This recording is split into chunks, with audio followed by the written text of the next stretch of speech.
Well, welcome back to Sonora Springs, everyone. Hope you guys are all excited for a little bit of a tour today. My name is Leaf, and it's so great to have you guys back over here as we kind of explore the progress that's been made on this zoo and where we have to go in the future. We're about halfway done, and I wanted to take a little bit of a step back after I did all the building for the last episode and kind of ground ourselves and figure out where we're going next. So we're going to go on a little bit of a tour. So, of course, this sign was all custom done beforehand. We're going to go relatively quickly through some of this stuff. This building has a full interior, as you can tell right over here, so we could honestly pop right in. And we can see that I haven't really done anything in here too much. I will be going through and adding the quote-unquote realism bits on my own time. I don't think they make for good speed builds. But they definitely make for good zoos in the end. So that's something I want to focus on later down the line. But you can see that this big plaza area, I'm still super happy with it. Especially with the sunshades by Leader. He did such an awesome job with these. And I really wanted to give these guys really the best kind of feeling as you walk into this zoo. Make sure it feels nice and shady. Especially considering that in Southern California it does get relatively hot in the desert. But you can see we have all these beautiful little blueprints in here. Again, signs and benches will be by Lion. He's a really awesome creator, and he is also part of the ZSU staff team, so I know him very well. He actually helped build the entrance of Hope Harbor Zoo, which is really, really awesome. But yeah, we kind of developed our little color palette over here with everything, especially with these little directional signs. Blues and greens will be kind of the name of the game for all the signs over there, so I think that fits the kind of desert bill very well, because you could see juxtaposed against the kind of dirt mounds and the actual signs, it gets a really nice splash of color, which I think works very well for that. Now, before we actually do get to the animals, I do want to show off the gift shop, or at least the start of it so far. It's nothing crazy. I will be kind of covering up these areas back here and probably doing custom walls later, just as a way to help it feel a little bit more organic, make it feel like it's supposed to be here, because the 3D printed walls, they work well for the exterior, but I'm not super happy with them for the actual interior. But let's talk about our wallabies over here. This was the first speed build that we actually worked on for Sonora Springs Zoo, and I'm super happy with it. Just the level of detail that I was able to squeeze in here was just super fun to work on. And you can see that they love to hop around and explore their little exhibit. I really am super proud of that. And you can see our custom fence set, which I will be putting up after this goes live. I realized I never put it up beforehand, so I'll actually work on that after I finish recording here. So keep your eyes posted for that on the workshop. But you can see these little guys all throughout here. Super happy with that. I think we actually named him Kraka. I thought that was kind of funny. I think that's leftover. Marshmallow. I think we named him Marshmallow before, so that's funny. But yeah, that's really it. I really am super happy with this one too.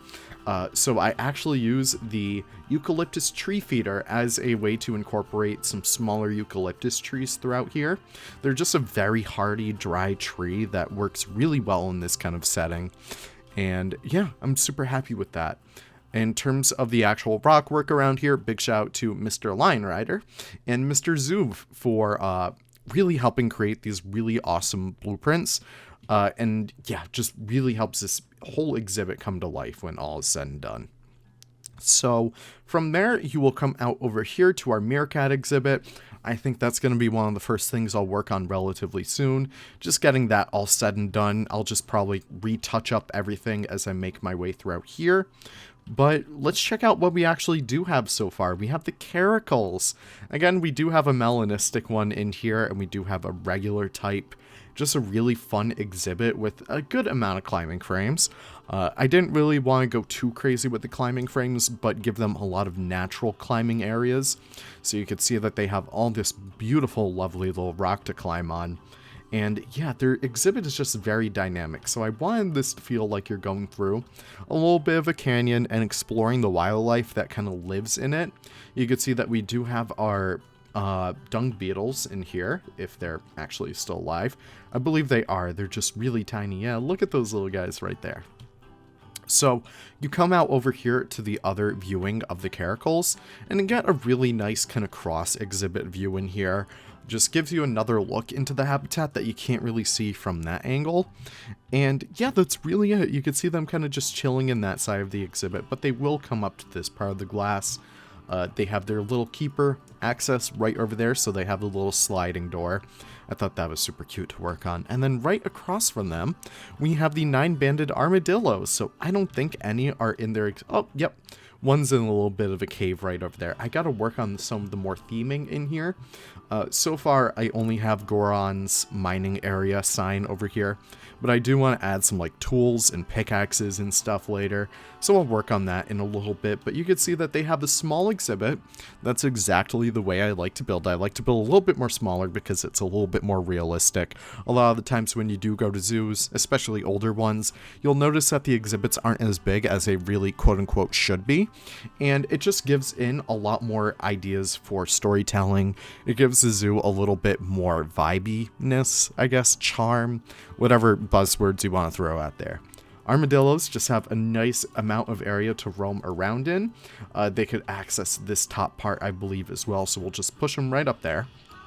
But yeah, just a really awesome exhibit when all is said and done. I do want to fix up that over there because those patterns are getting a little bit repetitive. I do want to clean that up a bit, but I'll do that later down the line once I actually do kind of feel a little bit more confident in my smaller building abilities. But right across the way, we have the little bit of a snake house. Now I do want to bring up and mention each of the habitat animals has a corresponding, more or less, exhibit animal alongside it, and this one in particular is the western diamondback rattlesnakes. We have an albino one back there because I really do want to bring in as many color morphs as possible throughout here. And we also have a couple normal ones kind of sputtered throughout here as well. Usually they like to hide at this little kind of crevice, which I think is super cute, but they can go all around that exhibit. They have pretty much all the enrichment in there, or do they not have any?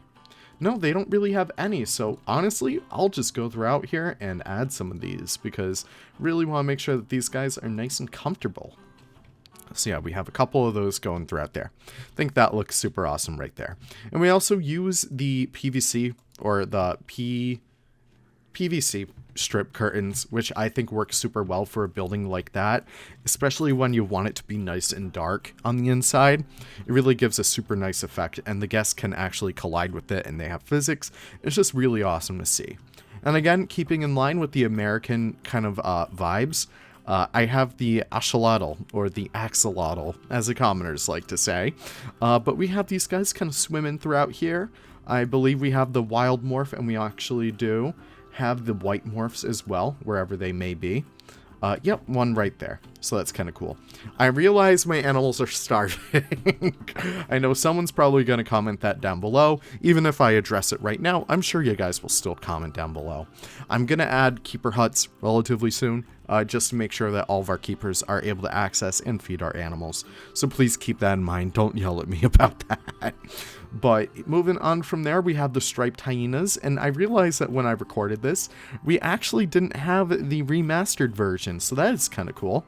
So we actually get to see these guys in their full beauty, which, oh my gosh, it's just super awesome. Look at these guys.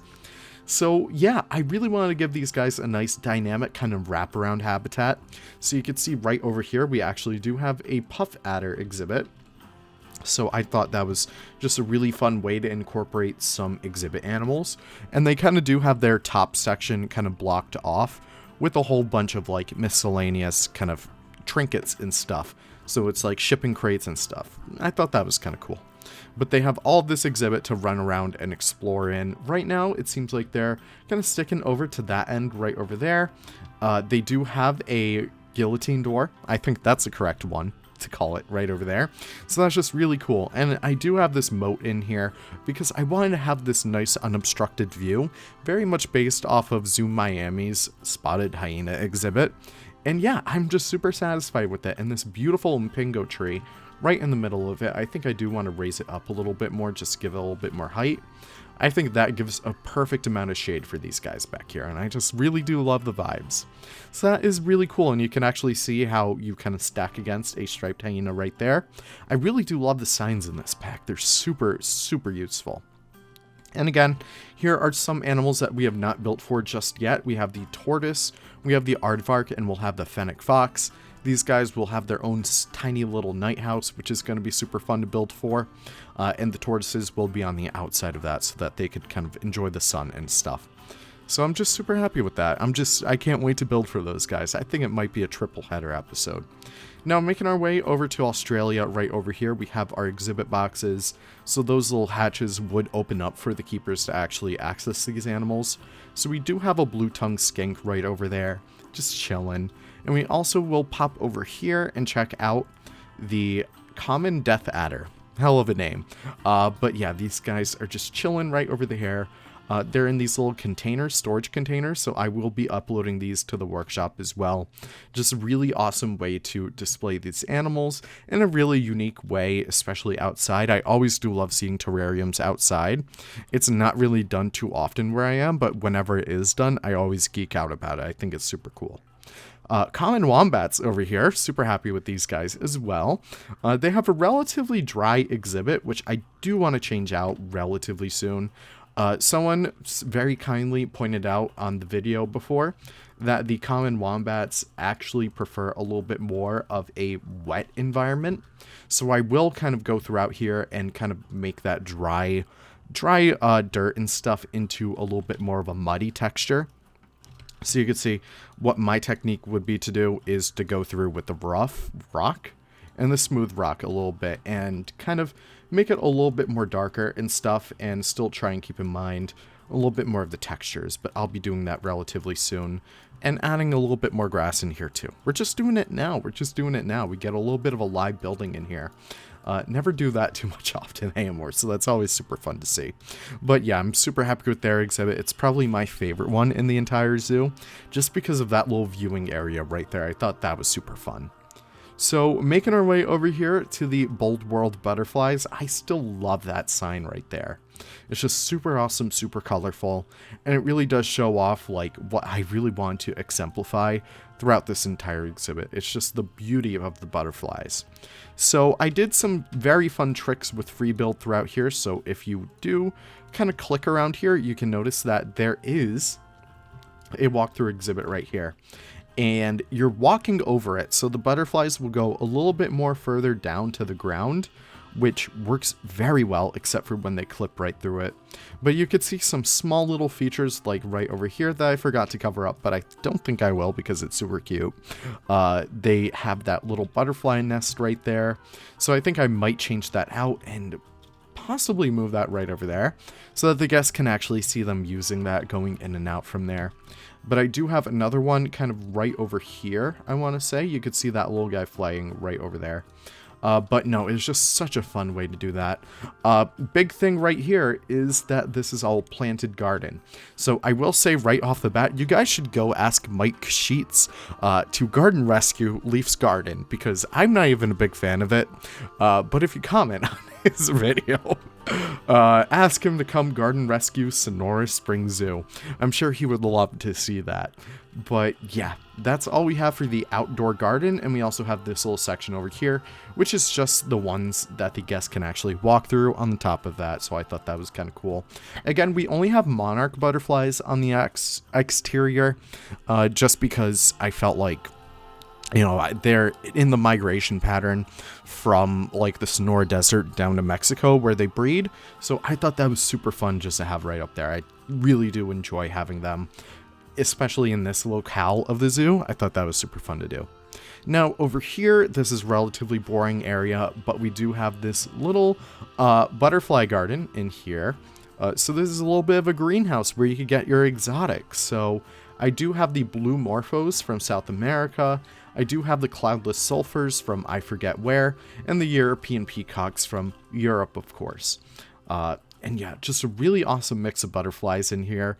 Again, I love the butterfly bushes. I just wish they were placeable.